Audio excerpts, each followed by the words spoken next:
நட்ட கல்லு பேசுமோ நாதன் உன்னுள்ளே இருக்கையிலேன்னு சொல்லியிருக்காரு சிவவாக்கியர். அதே அந்த பாட்டை நல்லா சொல்லுவாங்க, எல்லாரும் பாடுவாங்க, ஜாலியா பாடுவாங்க. ஆனா அதுல இருக்க உண்மையை தெரியாது. இவங்க என்ன பண்ணுவாங்க, இந்த கோயிலுக்கு போ, அந்த கோயிலுக்கு போய் சாமியை கூப்பிடு, இந்த கோயிலுக்கு போய் சிவனை பாரு, இந்த கோயில்ல போய் அம்மனை பாரு, இப்படின்னு சொல்லிக்கிட்டே இருப்பாங்க. நட்ட கல்லு பேசுமோன்ட்டாரு. அப்புறம் நட்ட கல்லு பேசும். நாதன் உன்னுள்ளே இருக்கையிலே, உனக்குள்ளதான் இருக்கு இறைவன், உனக்குள்ளதான் வாசியா இருக்குன்னு எல்லா ஆன்மீக சேனலும் சொல்லுங்க. வாசி தான் இறைவன் அப்படின்னு சொல்லுங்க. காற்று தான் இறைவன் எல்லாரும் சொல்லுங்க. இறைவன் எங்க இருக்காருன்னு எல்லாரும் கேட்பாங்க. எங்க இருக்கிறாருன்னு கேட்கறவனுக்கும் உயிர் இருக்கு. அந்த உயிர்ல தான்டா இறைவன் இருக்காருன்னு சொல்லுங்க. அப்பதான் உனக்கு புரியும். இறைவன் எங்கேயும் இல்லை, நம்ம காத்தான, நம்ம மூச்சான, நம்ம மூச்சுக்குள்ளதான் இணைஞ்சிருக்காரு. அதை எல்லா ஆன்மீக சேனலும் சொல்லுங்க. இதுதான் உண்மையான விஷயம். இதை சொல்றது இல்லை யாரும். தேவையில்லாம அங்க போய் அந்த கோயிலுக்கு போ, இந்த கோயிலுக்கு போ, இதுக்கு போ, அதுக்கு போ, இந்த பயிற்சி சனி பயிற்சி வந்துச்சு இங்க ஓடு, குரு பயிற்சி வந்துச்சு இங்க ஓடு, அப்புறம் ராகு பயிற்சி வந்துச்சு அங்க ஓடு, இங்க ஓடு, மக்களை அலக்கழிக்காதீங்க. அது ரொம்ப தப்பு. நமக்குள்ளேயே இறைவன் இருக்கும்போது எங்க ஓடணும்? நம்ம ஓட வேண்டியதே இல்லையே. நமக்குள்ள ஓடுற அந்த மூச்சு காத்த வணங்கினாலே போதும். எதுக்கு ஓடணும்? எந்த பயிற்சி வந்தாலும் நம்ம ஏன் பயப்படணும்? பயப்பட வேண்டியதே இல்லையே. மூச்சு காத்த வணங்கும் போது அந்த மூச்சு காத்து நம்ம உடலை கண்டிப்பா காப்பாற்றும்.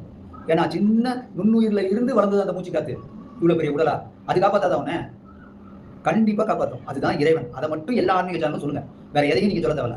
தப்பு தப்பா சொல்லி சொல்லி சொல்லி சொல்லி சொல்லி சொல்லி ஜோதிடத்துக்கு ஒரு கட்டம், இந்த கட்டம் இப்படி வந்துருச்சு, ஐயோ இந்த நட்சத்திரம் தான் இப்படி, இந்த நட்சத்திரம் தான் இப்படி.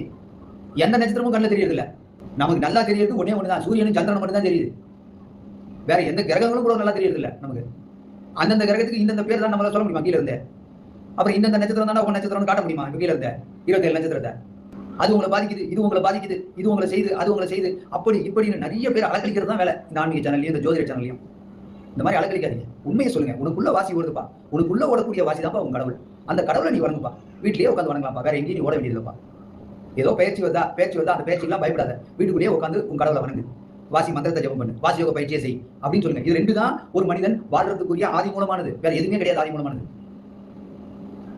இதை எல்லாரும் சொல்லுங்க, எல்லா சேனல்ஸும் சொல்லுங்க. கண்டிப்பா இதை சொல்றதுனால எந்த சேனலும் கஷ்டப்படாது, எந்த சேனலுக்கும் சோட போகாது. எதுவுமே உண்மை இல்லாத விஷயம் கிடையாது. இதுதான் உண்மையான விஷயம். ஒரு மனிதனுக்கு உள்ளுக்குள்ள ஓடுற உயிர் தான் கடவுள். அந்த உயிரான வாசி தான் உண்மையானது. வாசி தான் சிவம். வேற எதுவுமே சிவம் கிடையாது. இது எல்லாரும் தெரிஞ்சுக்கோங்க. அப்போ வாசி மந்திரத்தை ஜெபம் பண்ணுங்க, வாசி யோக பயிற்சியை செய்யுங்க. அவ்வளவுதான். இது ரெண்டு செஞ்சாலே போதும். நீங்க எங்கேயும் ஓட வேண்டியதில்லை, எங்கேயும் ஒழிய வேண்டியதில்லை. வீட்லயே உட்காந்து நீங்க வேலையை பார்த்து போயிட்டே இருக்கலாம். கால நேரம் எல்லாம் மிச்சம். அந்த கால நேரத்தை உங்க பிசினஸ்ல நீங்க கான்சென்ட்ரேட் பண்ணலாம். உங்க குடும்பத்தோடு நீங்க செலவு பண்ணலாம். அந்த மாதிரி விஷயங்களுக்கு பரிமாறிக்கோங்க. இந்த மாதிரி ஆன்மீகத்தில் தப்பு தப்பா சொல்றதெல்லாம் கேட்டு என்னவும் பண்ணாதீங்க. தப்பு தப்பா யாரும் சொல்லாதீங்க. அதையும் நான் நல்ல எல்லா ஆன்மீக சேனலுக்கும் கேட்டுக்கிறேன். தப்பா சொல்லாதீங்க, உண்மையே சொல்லுங்க. அகத்திய மகான் சொன்னா உண்மையே சொல்லுங்க. அகத்திய மகான் அந்த காலத்துல இருந்தே கத்திட்டு இருக்காரு. அது யாருக்கும் தெரியறதில்ல. வாசி யோக பயிற்சி தான் உண்மைன்னு நான் இவ்வளவு தெளிவா சொல்றேன்னா, வாசி யோக பயிற்சி பண்ணி சிறுசுக்குள்ள ஒடுங்கி ஓரங்களை சுவாசமா நான் இருக்கிறதுனால சொல்றேன். நான் இதெல்லாம் செய்யல, அகத்திய மகான் மூலியமா நான் வாசி யோக பயிற்சி செய்யலைன்னா நானும் இதே மாதிரி ஊரா சுத்திட்டு தான் இருப்பேன். இதை நல்லா புரிஞ்சுக்கோங்க. அதனால புரிஞ்சதுனால நான் சொல்றேன், நமக்குள்ள இருக்கிற வாசி தான் கடவுள், உயிர் தான் கடவுள். அதை வணங்குங்க. எல்லாரும் மேலே நினைங்க.